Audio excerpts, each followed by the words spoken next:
And welcome everybody to another edition of the Cripple Connection podcast. As always, I am your host, Cody Lashney, joined as always by my partner in crime, Jeffrey Redmond. Oh, hey, no pun intended for today's show. Yeah. The clown prince of crime, as it seems. Yeah, and by the way, you have the best shirt that you've ever worn.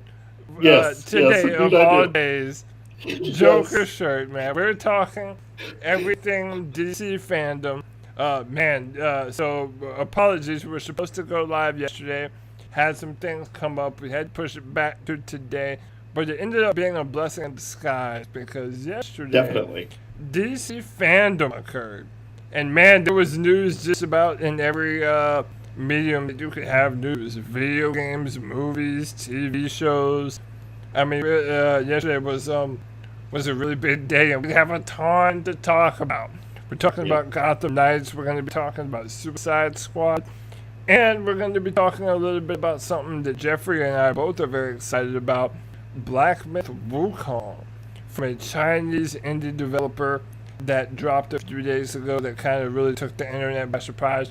We're going to talk about all that here today, but do us a favor, hit the subscribe button, hit the like button. That helps us to be seen by more and more people and helps to facilitate these discussions that we have about all things video games. And there ain't nothing to it but to do it. Jeffrey, my, where do we even begin? Where do you want to I start? I guess Gotham Knights. It was only like a 7-minute trailer thing. I guess we could start there.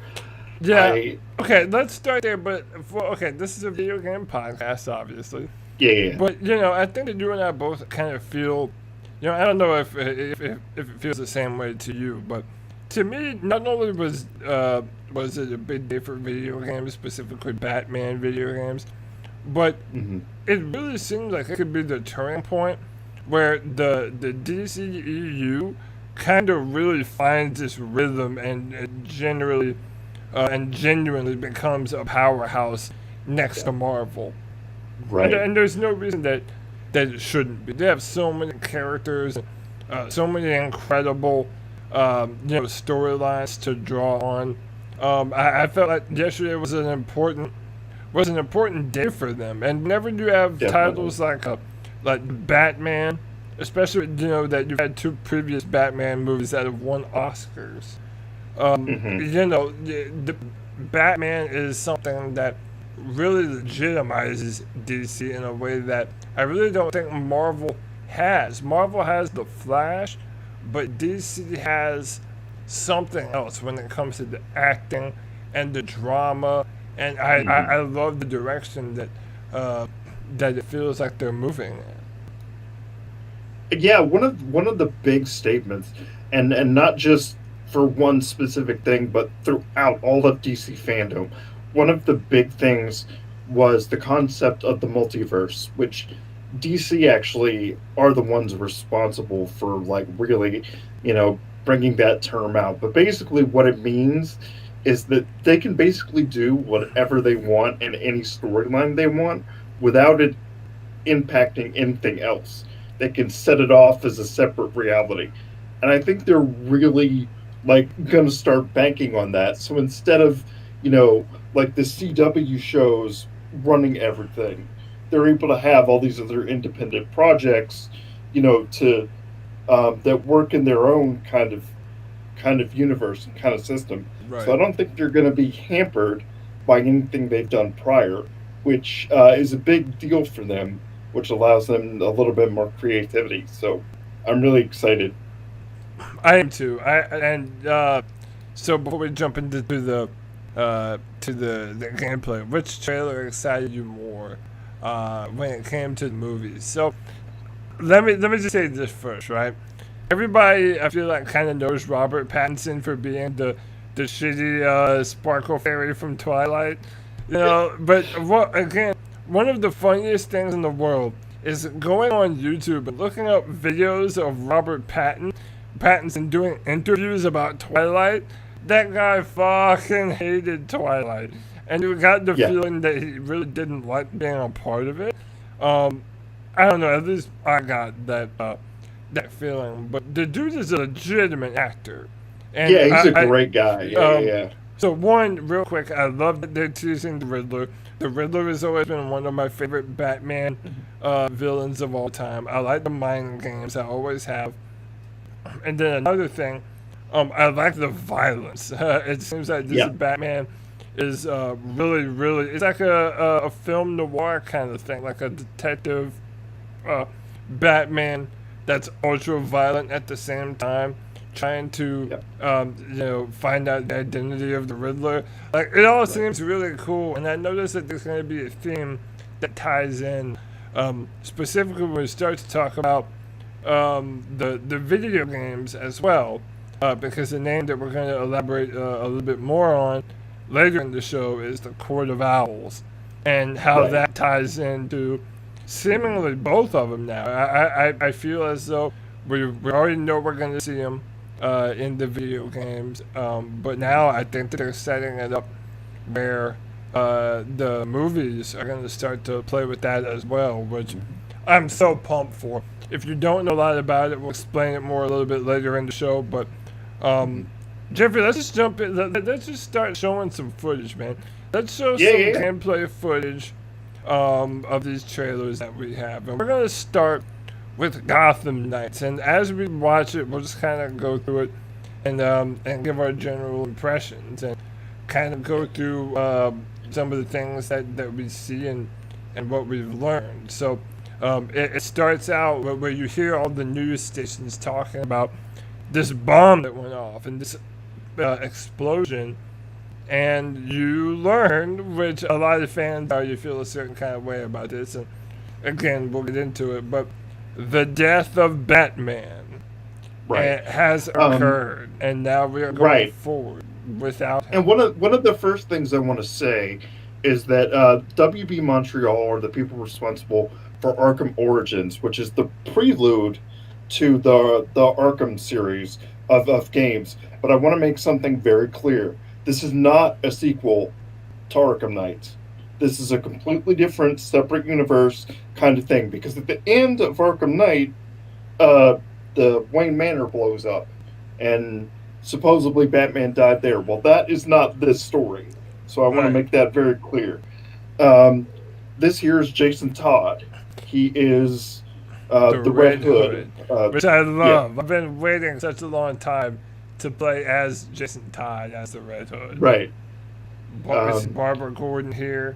I mean, they're really setting the stage. So this is after Batman dies, and he mentions there, ever since Commissioner Gordon died, the police officers aren't to be trusted, and it's already laying the groundwork for the bigger conspiracy that's going to be woven through this game that you're going to have to uncover more of. But you also see Robin, and we have a lot of different characters that have been very important to the Batman series for a long time.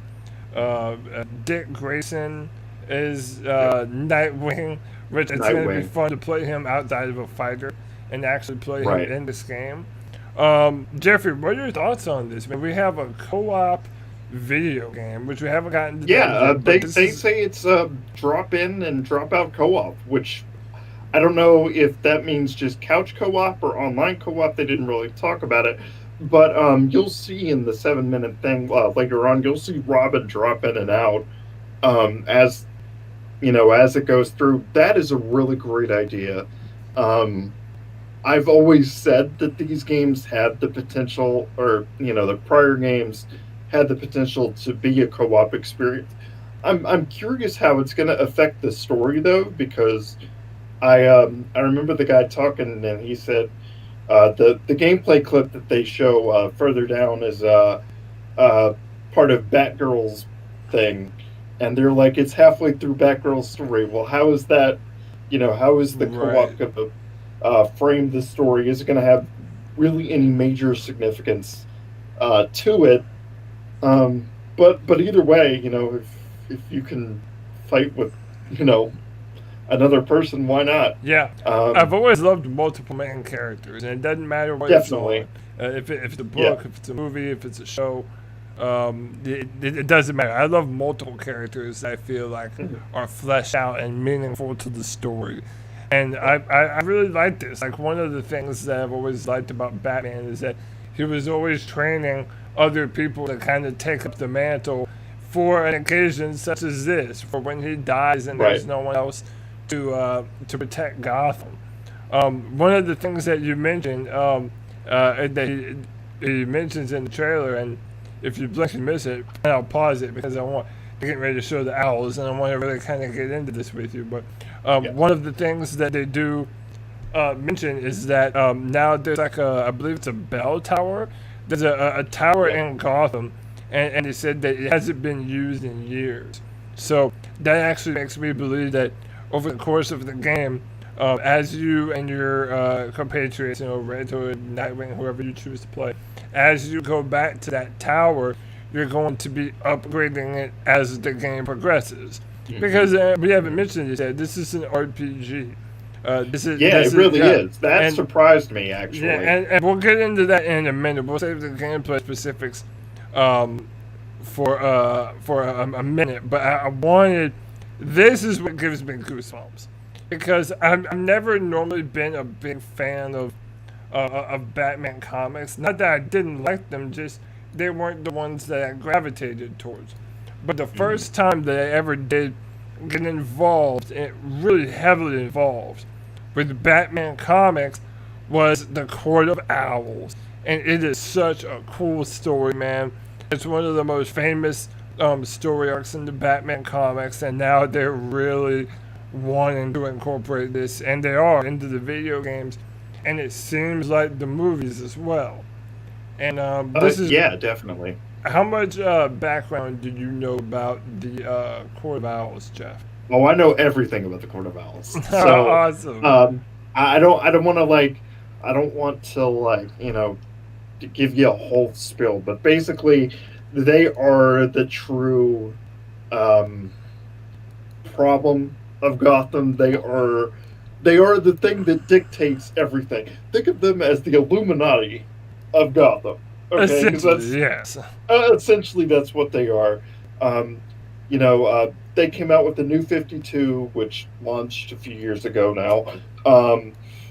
Basically, they are responsible for every dark thing that has ever happened in Gotham, which is including Thomas and Martha Wayne's death. And let me also say this too. It's you hit the nail on the head. They're like the Illuminati, but they are also the reason why they're called the owls. So if you don't know this, the owl is the natural prey to a bat. Basically, when the foundations for Gotham were laid, it was because of the Court of Owls. It's the financial elite that exists within the underbelly of Gotham City, and they essentially run things. And what you end up coming to find out is that they have these undead assassins called the Talon. And the Talon are some of the most dangerous, deadly assassin warriors in the history of the world. And they're undead. They're fucking zombies. There's so much craziness that goes into it, but I'm excited that they're incorporating that, Jeffrey. And I'll pause it here before we get into the real detail of the gameplay. But I really like that they're doing this because I love mystery. I love it when there's something that you're having to uncover and a bigger conspiracy of evil that you're having to thwart. It's that ever looming danger that's in the backgrounds that you don't know even exist because they're a shadowy organization. You don't know a lot about them. And I feel like Batman as a superhero in and of himself is a detective just as much as he is anything else. So that's why the Court of Owls was such a great villain and a great evil corporation for Batman to face. And I'm interested to see how they incorporate it into the story. Because Batman was very much alive, during that whole arc. It was centered around Batman. But now you're having to see how his understudies, Barbara Gordon and Dick Grayson and Jason Todd, and how they're going to deal with this threat now that Batman isn't around. Which, by the way, no one believes at all. Do No, you believe not at that? all. Do you believe that Bruce Wayne Hell no. is dead? Hell no. Hell Hell no. no.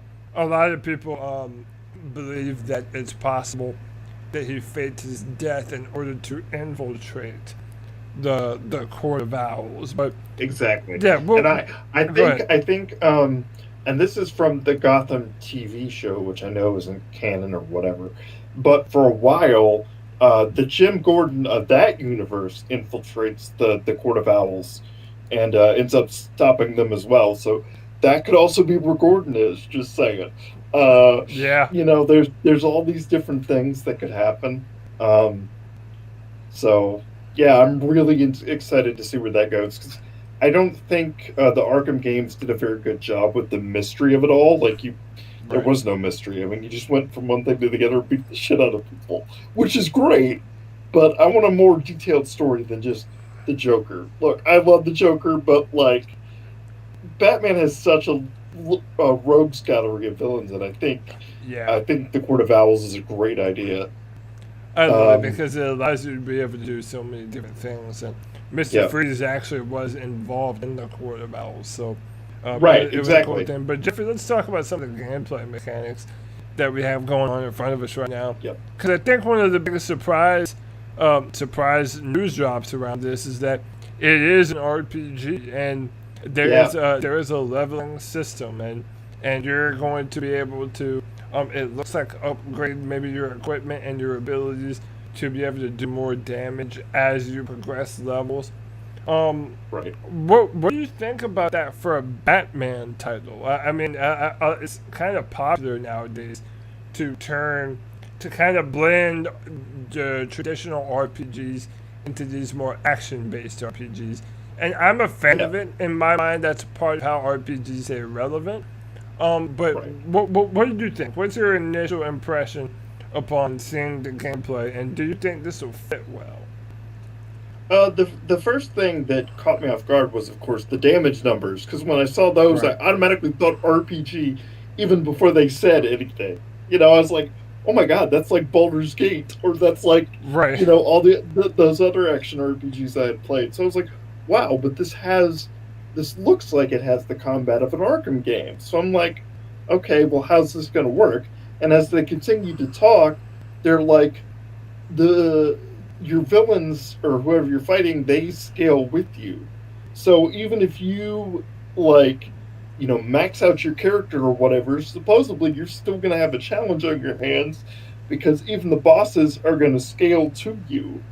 Um, it'll be interesting to see how deep the progression system is. That's what I'm most curious about because there was a progression system in the Arkham games. You did get experience from, beating bad guys in a certain way or whatever. You could upgrade gadgets. Well, I'm curious to see, like, how extensive this upgrade system is. I think that's either going to make or break it because if the enemies scale with you, then there has to be a reason for you to level up, and I would imagine that reason is either the gadgets or the moves you can pull off. So I'm Right. curious to see how that all ties together, I guess.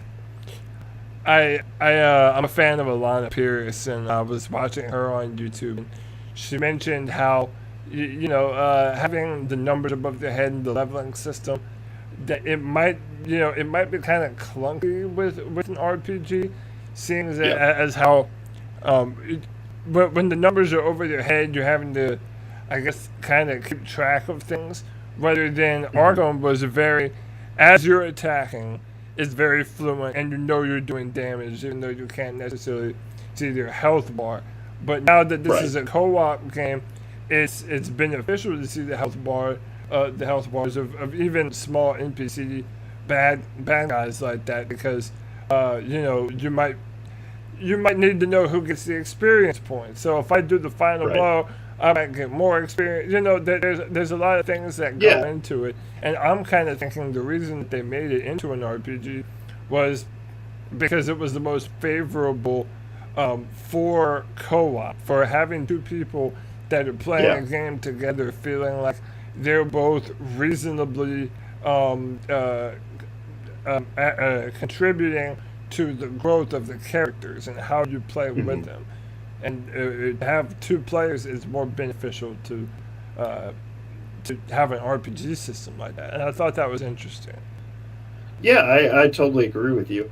Uh, One thing that we kind of really don't know is the scale of the world. So Right. as the Arkham games progressed, they got bigger and bigger.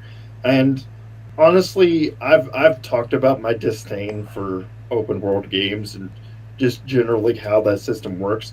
In Batman, I put up with it because it's Batman, but like it makes me think like, are they going to have to restrict the world now because of the possibility of having, two people always playing the game together, or you know, or is it going to be an open world sandbox like before? I mean, some of the areas looked big, like when she was jumping off, the thing or whatever. But how Yeah. much of that is scripted and how much of that is free form, like just going around? So Yeah, that'll be interesting to see. that was a question I had too. How much freedom are they going to let you have when Right. exploring Gotham? Is it going to be a linear game or is it going to be open world? Because another Hmm. thing that kind of leads into is, how are you going to tether it to your co-op? So is Right. it possible that, let's say me and you are both playing Jeffrey, and, can I go off and do another mission in another part of Gotham while you're doing a mission? Exactly. Or are we, Exactly. or are Yeah. we, so at a certain point in the trailer, and we kind of miss it, and we'll kind of scroll through this as we want to get to the relevant things we want to talk about. But there are portions when you're able to, in this trailer, when it shows Dick Grayson, or no, Jason Todd, right? Which one's the Robin? Which one's the youngest one? Dick Grayson is Robin. So I thought Dick Grayson was Nightwing. Oh, I'm sorry. Oh God, I'm an idiot. And everybody's gonna hate me now. You're No, right. Yeah. Tim Drake is Robin. yes, I'm okay, sorry. Tim Drake. And then it shows there's a part where he kind of goes and does his own thing, but I don't Right. know. Like it showed a little thing that popped up above his head when you're Barbara. You see the Robin sign, and then all of a sudden Mhm. something happens, and then he goes out on his own. But if you're playing as Robin the whole time, then yeah, I'm assuming you're not tethered to my screen. Like we Yeah, I can would be assume in so. Yeah. different parts of the map at the same time. Okay. I'm Yeah, assuming. I mean, that's a that's good what that's what it observation. looks like. Yeah, that's a good observation. Um, I'm curious to like. They say that we're going to be able to play our own way, so I imagine we're going to have several different like branches of stuff to go down. So if you want to be that stealthy person, you can be. If you want to be completely melee focused, you can Yeah. be. And it looks like they may end up having like several different um, costumes as well. So I'm sure Oh those will yeah. be Oh unlockable. man. Think about Um, the number of costumes I that you're know gonna be able to unlock for all four of them. that's going to be badass Yeah, it because is gonna be awesome. I noticed the Robin outfit actually it changes because when it first showed it in the trailer, it looked more like Damian Wayne's Robin, which Right. is a little bit sleeker, whereas this looked more like Red Robin with the hood. Yeah. Um, so clearly they're going to draw from other inspirations, which is nothing new in Batman games. There are usually a shit ton of unlockable costumes. That's just something I noticed. Um, I'm I did want to go back to this because yeah, as a lover of all things combat and martial arts, it yeah, looks fast and fluid. Like it yeah, looks like there is a legitimate combo system and finishers, And we talked a little bit about this with Ghost of Tsushima and Assassin's Creed. The formula is pretty tried and true as far as how you yeah. do this. Like all these games are doing slight different iterations of the same thing. But Hmm. it's fine because it's fun. And now that you Right. can add RPG stuff into it, it makes a different level of progression. But it really does seem like you're going to be able to take the combat into your own hands and fight with your own kind of style. Right. I mean, obviously you're playing as these Batman characters. So you're gonna have projectiles. Red Hood's fighting style looks dope because it looks like he uses his guns almost like as he can punch with them. Like whenever he punches, he shoots at the same time. He does a bunch of really cool acrobatics looking shit, which I'm just all over. But you do notice even right here, seeing the variations in the combos. You can do double team attacks, which I think is going to be really cool. It's going to incorporate some really cool co-op moments with you and your friends. But I did want to make it a point to go back to this because I did notice that the combat system looked fluid. It looked fun. Yeah. It looked like it would let you play around with combos, and especially if we're gonna have 4 different characters, that's a lot to dig into. That's promising. Yeah, and I want them all to feel different. They can have the same basic structure, but like when I'm playing as Batgirl, I want to know the difference between if I'm playing as her and playing as Robin or whatever. And and I want the Red Hood to be visceral, because he doesn't give a shit, so he just kills people. There's all these. I want their personalities to come through, if nothing else. I mean, a lot of the combos, I'm sure, will be samey in terms of like button presses, but if the style of the particular character comes through, that's fine by me. This does look like an evolution of the Arkham combat stuff, but this looks like it's more free flowing. It looks like it's you have a little bit more variety to it, which I'm excited for. So yeah. And then we get to the Mr. Freeze portion of the gameplay trailer, and so the main thing that's being made of this is that it's not going. Boss battles are going to be different depending on your level, and one of the things that I'm worrying that maybe might be encountered is almost like a level shaming almost. Like, oh, okay, we beat Mr. Freeze, but we only beat level 10 Mr. Freeze. You know what I mean? I'm because again, I'm doing a bad job here.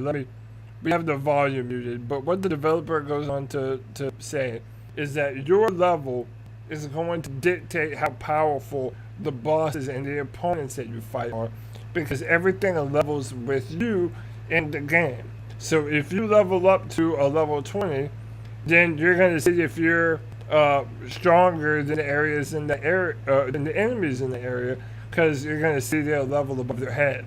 Well, the same is true for boss battles, but the bosses are going to have not even different AI, but different techniques and moves depending on what level they are when you fight them. So they make a point to say that level 5 Mr. Freeze is not as is much more kind than the one that you'll face at level 15.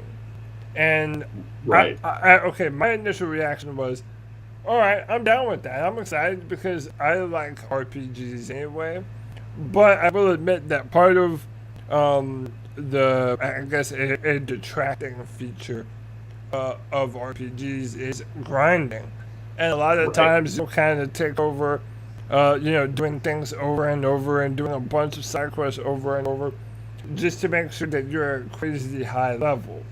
And it's not a big problem, but it's just one of the things that goes into making a game into an RPG. If there's a leveling system and you're telling us that the bosses are going to change, like, your ego, at least mine is, I'm going to want to beat the most badass version of Mr. Freeze that there is, Or on the opposite scale, I mean, is it possible for people to do runs where they hardly level up? Where they can just go through the game without leveling up at all. And to me, that kind of is counterintuitive, because the whole point of an RPG system, like you said, is grinding and feeling powerful enough to take down the enemy. Right. Now, there are games prior to this that have done that well. Final Fantasy VIII, for an example, scaled with Squall's level. So but the bosses didn't. But the regular encounters did. But there was still the checks and balances of the bosses. Well, if there's no checks and balances here, then why am I bothering to level up other than intentionally trying to make the game more difficult? Really, yeah, it's an interesting concept, and I guess we'll just have to wait and see how it plays out. But yeah, it is a concern. It's a concern, but it's, I'm okay. This did what it was designed to do. I'm Exactly. excited about it, but Mhm. at the same time, it also did that thing where it left enough mystery, so we're still wondering about the co-op. We're still Right. wondering about.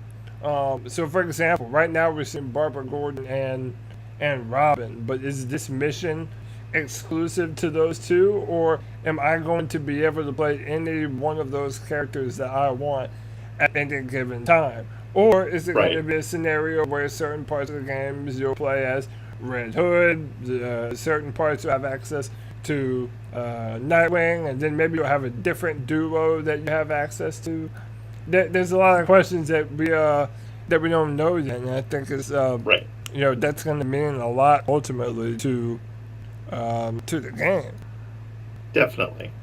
And like you said, I think that's a good thing.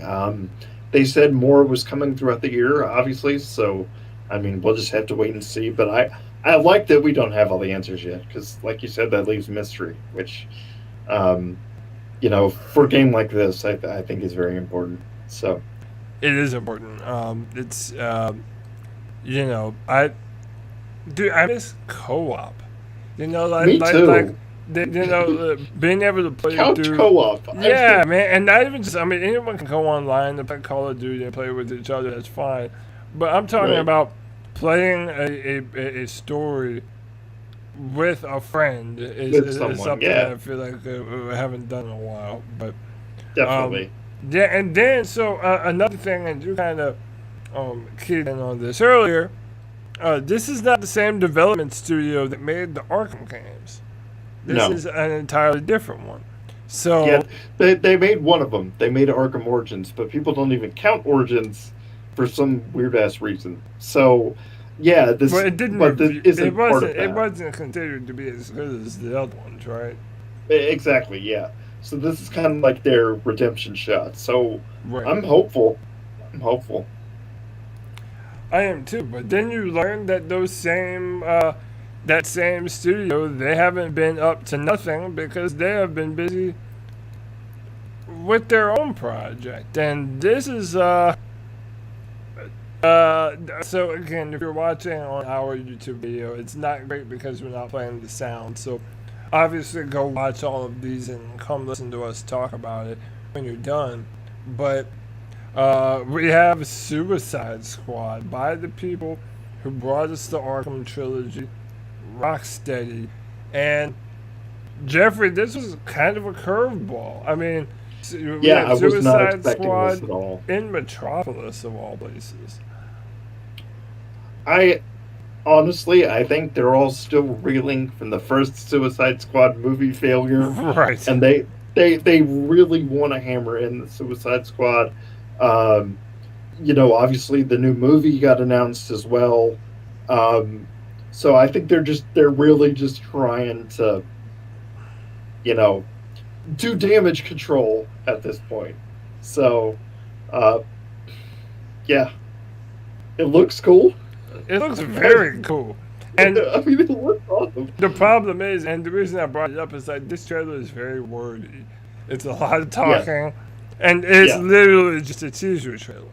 I mean, we're Right. not given many gameplay cues. Although there's an action scene that happens later on in the trailer here, but I mean, instantly the dynamic between the Suicide Squad members is on display. Oh, definitely. Again, Yeah. I think the through line between all these different titles are different main characters, main heroes that you can identify with, right? So Right. characters that you can get behind that have their own idiosyncrasies and different play styles. I like that kind of thing, and I think that we're moving in that direction more and more with all these different kinds of games because it rewards so many different kinds of play styles. so many different preferences on what you like in your characters. There's a little bit of something for everybody, but Right. we do get to see a glimpse of some of the powers here, and obviously, random Suicide Squad fare. But what were you able to glean about this trailer, Jeffrey? And what do you think the game will actually play like? I'm thinking. I don't. This almost has a what do you call it? If you ever played Infamous, it's kind of got an Infamous vibe, sort of. Um, Yeah. I don't know. I'm assuming they're all going to draw from their experience of the Arkham series, and it's kind of just going to be an action platforming fighting thing, which I'm all down for. Like you said, I think the big takeaway here is the multiple characters and the different ways to play. So I I'm excited. It looks bombastic. Uh, that's the other thing. The other Batman game, looked grounded. This looks more like all over the place. Right. Just because of who you're playing. So you're going to see a lot of explosions and a lot of crazy shit. I'm okay with that. So yeah, I think this is going to be more of a, you know, I don't know, maybe even like a Grand Theft Auto type thing. You just going around doing shit. I don't know. Oh, It could be. And then you see this dude, and I like Boomerang's thing. It's like, oh shit, it's Yeah, yeah, yeah. Superman.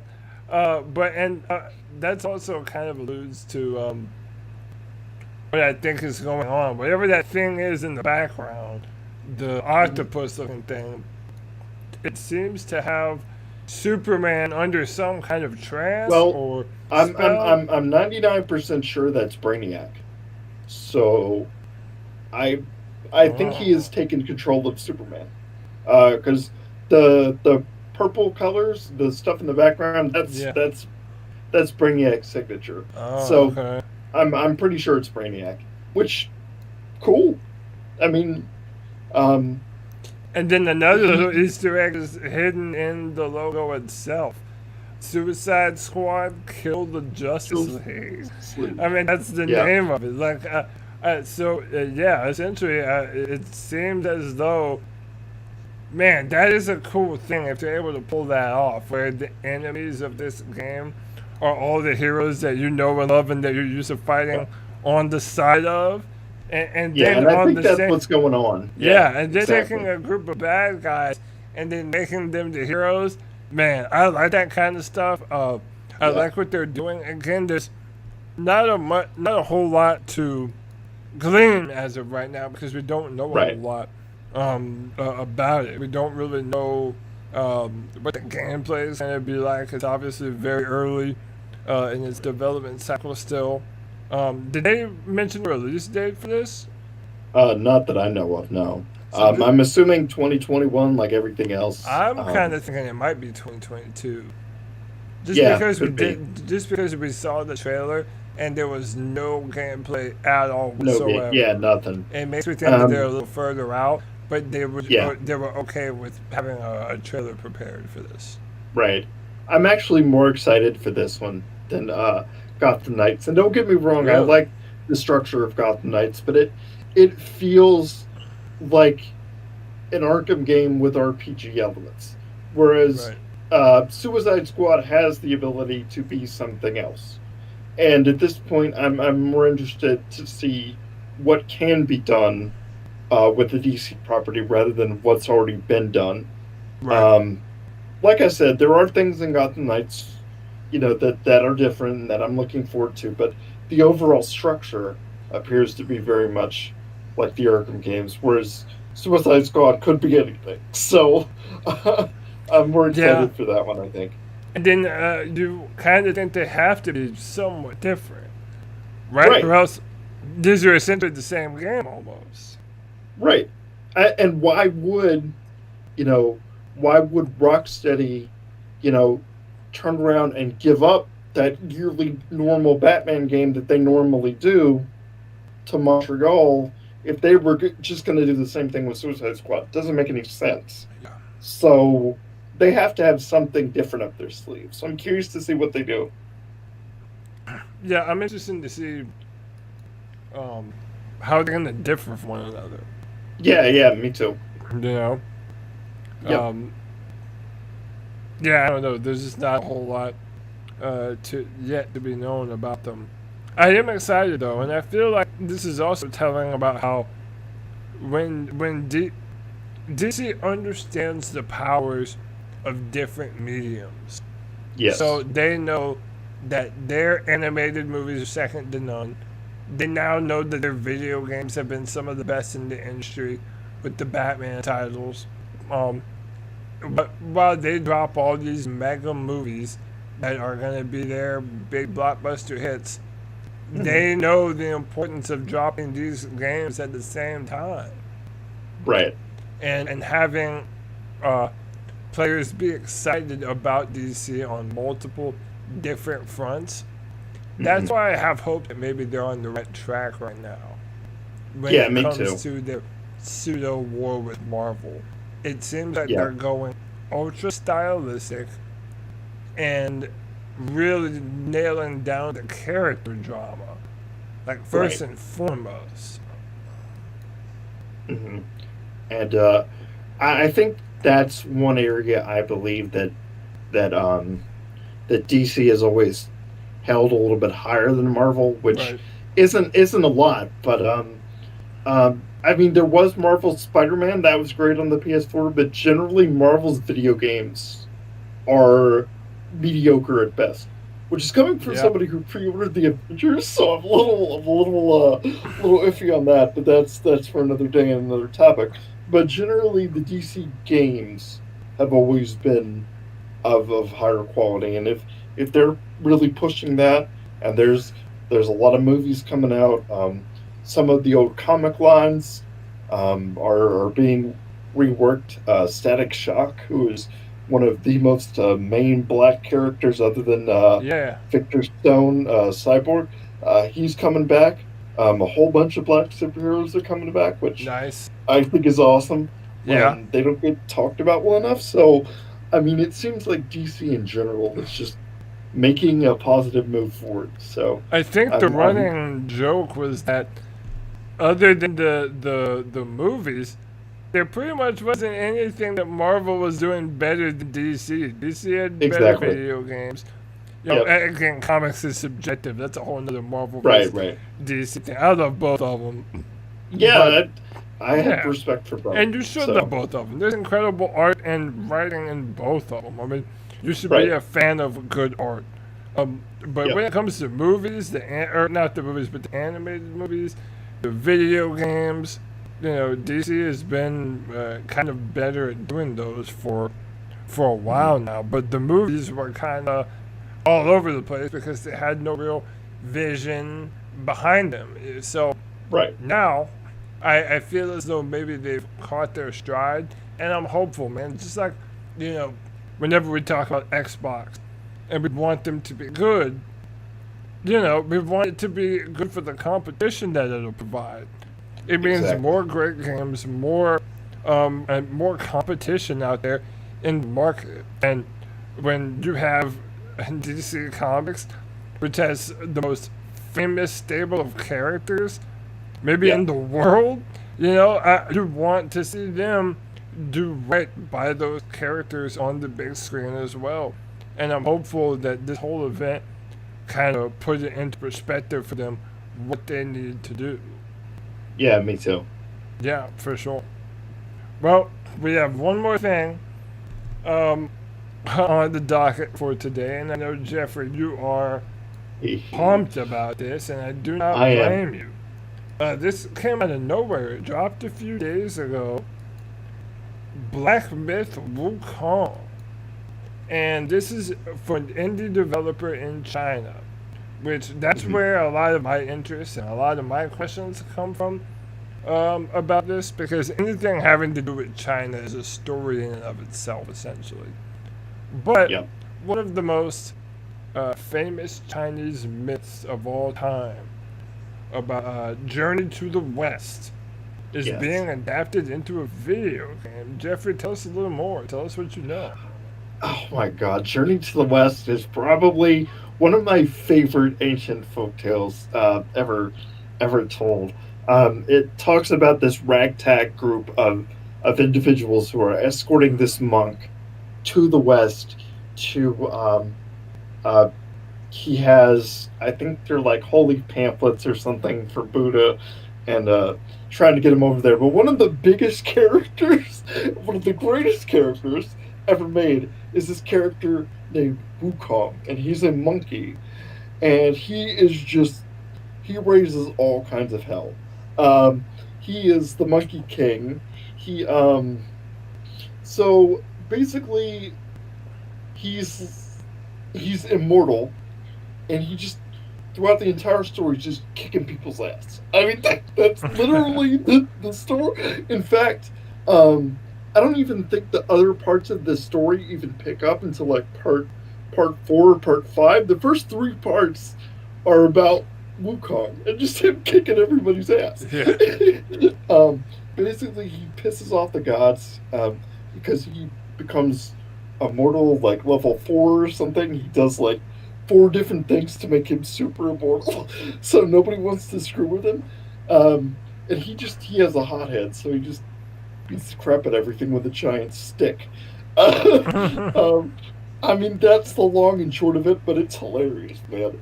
It's just So like, I'm pumped about this. So if you're a fan of Dragon Ball Z and Dragon Ball, Wukong was the myth that they actually modeled Goku after. You see the monkey yeah, tail.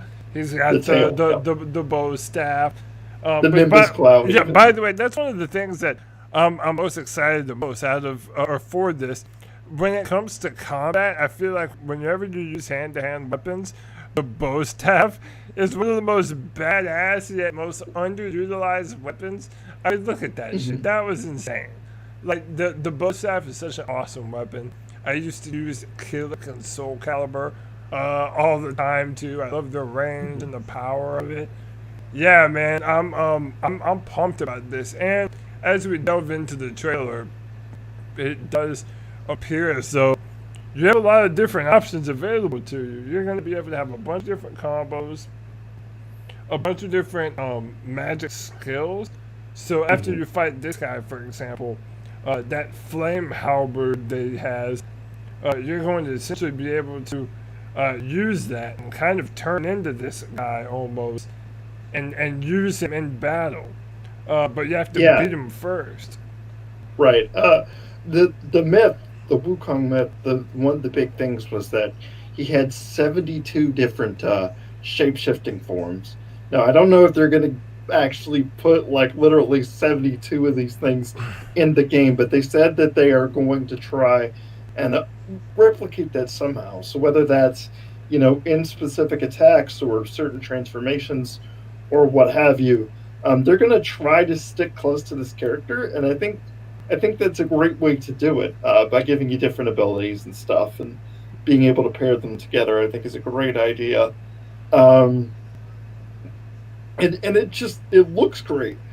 It We does should look mention this is beautiful. from a Chinese indie developer that's only got like 50 people under their belt, and their big claim to fame before this was releasing PUBG in Chinese markets. Like these Right. guys aren't big, but this looks like a big production. So I'm absolutely floored by the way that this looks. Well, and again, Um, one of the reasons why I mentioned China is because China is a very closed off government. Meaning yep. Facebook, Google, none of the big companies are available in China due to the Chinese government.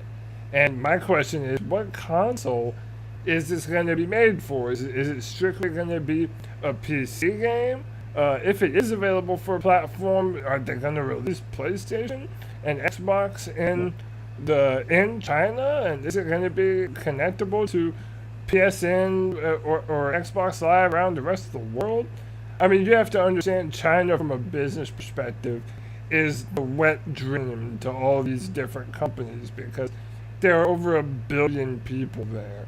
And now, I mean, things change obviously on the world stage, but China has so much power geopolitically because of the kind of weird capitalist / communist uh, economy country that it has, and there isn't a lot of openness. So when now you're talking about video games, is it going? I'm interested to see how this is going to play out.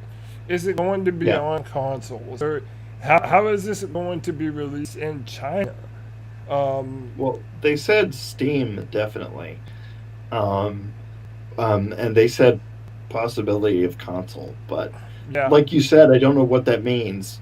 And even then, when you go down and learn more about this, the developers of this game were like, "Hey, forget this game exists for now because it's going to be years down the line before we're done with it." So they were literally telling people not to talk about it so that they could go back into the shadows and work on it, which makes me wonder if they even have the consent of the Chinese government to do this in the first place. They might be, no, I'm dead serious, they might be working on the down low here, and I don't know, maybe all this is a ruse. But there's no down low now. I mean, this trailer has obviously not, over 1 million views. I mean, I do see what you're saying. I mean, I don't know. There isn't much of anything that is done over there without the express approval and consent of the Chinese government. But I don't know. I don't want that to be our main discussion around this game, but I do think it is important because, I mean, let's just be real. We see a ton of Japanese titles. We see titles come from Korea. We do not see them come from China. No. And that's not something that that we're used to. But not even just that, but even seeing a title like this. I mean, this is an indie developer, indie in quotes, it's, as you said, around 50 people. Yeah, but this looks like a AAA title.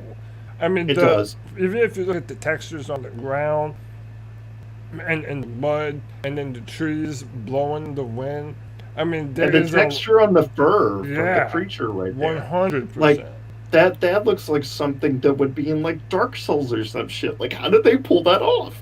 Right. I'm just like, wow.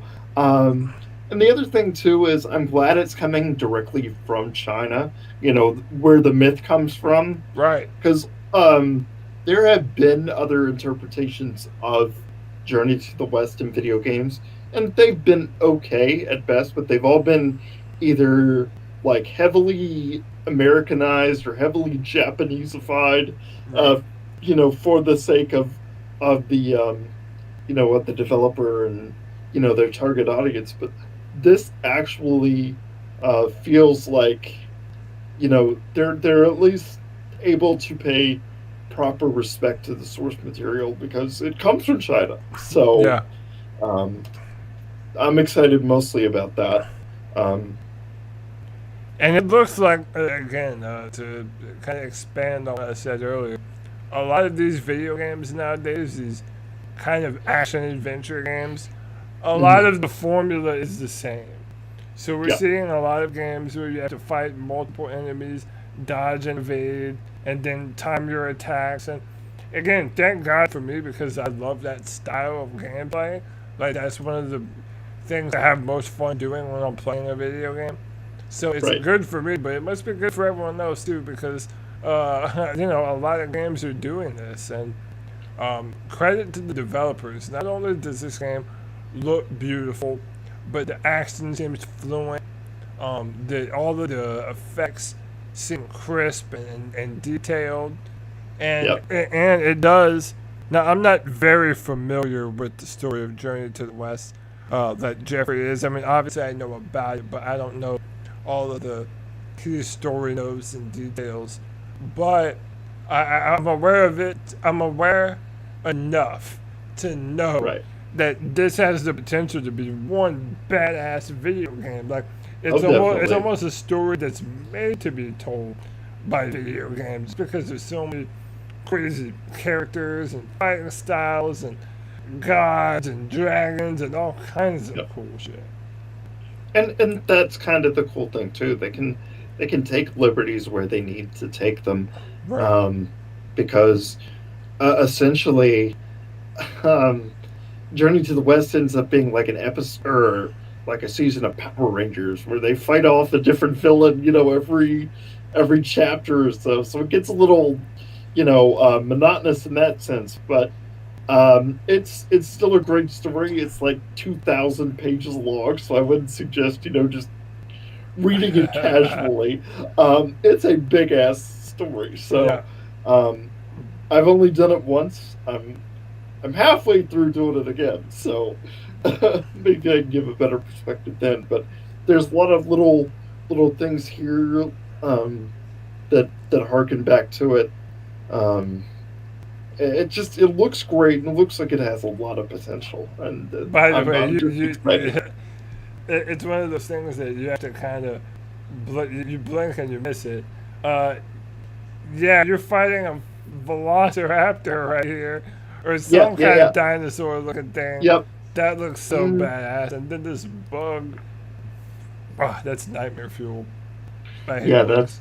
that's kind of gross. I hate bugs, especially spiny bugs. But man, it looks so action-packed. It does. Whoever you're playing as, Jeffrey and I were kind of wondering this, talking about it yesterday. Who are you playing in this game? Because we do see back here that there are two Monkey Kings. And we don't know who we're playing as. That is the bow staff. If you read the comments, those characters correlate with the name of Wukong's bow staff. So I'm assuming that this guy right here is actually Wukong. In the myth itself, there is a section of a pretender monkey, so to speak, that challenges Wukong. So I wonder if we're actually playing as that character, or if we're going to be taking control of the actual Wukong. I don't know. There's a lot of ways they could take that. So I'm excited to see what they do. It is really cool. There's so many moments in the trailer that kind of peek at how grand and epic this could be. It almost has a God of War vibe for me. Yeah, there you go. Without the strong brutality, but it has the mega godlike creatures that are crazy tall and huge. And this right here is just stunning. If this is an ancient China wrapped in a nut, dude, this is it, man. There's a fucking dragon and a flying cloud, and I mean, and this now is you're China all the fighting way the through. gods and their minions. Yeah, it looks. This is giving me like a Dynasty Warriors vibe right here. Yes, it does. Like it reminds 50 million people at once. It reminds me of Blue Boo with the headdress. Yeah, exactly. Yeah, actually, that's probably where that came from. Yeah, man. And I think I forget who mentioned this. It might have been you or me talking to one another. But there isn't a lot of when it comes to mythology. There's the Greeks, the Romans, the Japanese, but we never get a whole lot of Chinese mythology and lore. And I always grew up loving Dynasty Warrior video games. To the point where I actually got interested in the romance of the Three Kingdoms and and the time period and the wars between Wu, Wei, and Shu. I loved all that stuff, man. I love learning about great stuff. I love learning about medieval war when people actually had to go and hack each other up to fight for their ideals. I love learning about those times in history. And but now separated from that, the mythology in China, I feel, is so rich that there's a treasure trove. Like, nobody knows about it. There's a treasure trove of content. Yeah, for I don't even know out. anyone else who's read Journey to the West, for crying out loud. That's an American. So I mean that tells you something. Plus, the whole thing with the Buddha. I don't think Buddha gets enough representation in general, in any kind of medium. And I find Buddha teachings to be absolutely fascinating. Absolutely. So yeah, I'm down for all this. Same here. This game will not be out for a while. For a while. Yeah, this is pre-alpha. This was very, very early on. So Yep, we might not see this for another 2 or 3 years or more. that's what I'm thinking. Yep. And then at that time, you're going to have to wonder what platform it's going to come out on. Exactly. I always have worries about games that started their development cycle at the end of a console cycle. Console Like this is also generation, what yeah. happened with Final Fantasy 15, or originally Oh when it was God. Versus 13, and Right. then they just transformed it into 15 and updated it for the PlayStation 4. Mhm. And I'm surprised. Look how handled that either. turned out. Yeah, and even still, I'm surprised it turned out as well as it did. It True, could have been true. a whole lot worse. You know, I mean, Final Fantasy 15 was far from my favorite, but it wasn't. It wasn't terrible. You know, it No, definitely could have 15 been is a lot actually guilty worse. pleasure of mine, so I have no Yeah, proof to talk. But yeah, it is one of those cases where definitely the time of its release has you a little worried.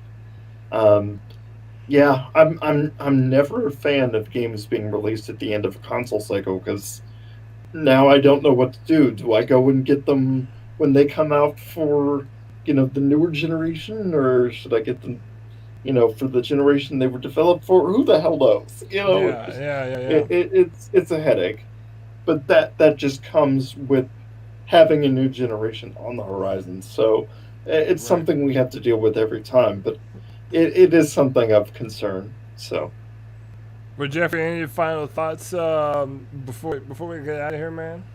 uh, go DC. I'm so glad Go that they're DC. go DC that they're finally like getting. They seem to be getting their head out of their ass and going the right direction. Yeah. And happy 80th birthday to Wonder Woman. Uh, Oh happy yeah. happy 81st birthday to the Joker. Happy 85th anniversary to Batman. So Yeah, yeah, there we go. Nice so like calls. yeah, dude. You have the perfect shirt on, you old joker. But hey, man, why don't you tell everyone where they can find you on Twitter? Yeah, at Jeffrored, so at JEFFRORED. You can tweet me about games and fucking comics and whatever you want to do, man. I'm all down for anything. Whatever's clever. Jeffrey, our 20th episode is in the books. Oh my Yeah, god, this is 20? yeah, this is Oh, what 2-0. a great 20th episode to have. Oh man, Yeah. Hey man, we're still doing it. I enjoy doing it, and oh growing yeah, I them love is doing this yeah, with you. yeah, it's for sure. You can find me on Twitter at Cody Lack, CODYLAC. If you enjoy what Jeffrey and I do, if you like discussions about video games and the video game industry, from the perspective of two cripple dudes, well then like and subscribe to the channel, why don't you? That's not hard. Hit the like button, hit the subscribe button. That helps this channel to grow and be seen by more and more people. As always, my name is Cody Lashing, and we'll be back next Saturday at our normal time at 4 p.m. with another edition of the Cripple Connection podcast. Peace and love. Peace, guys.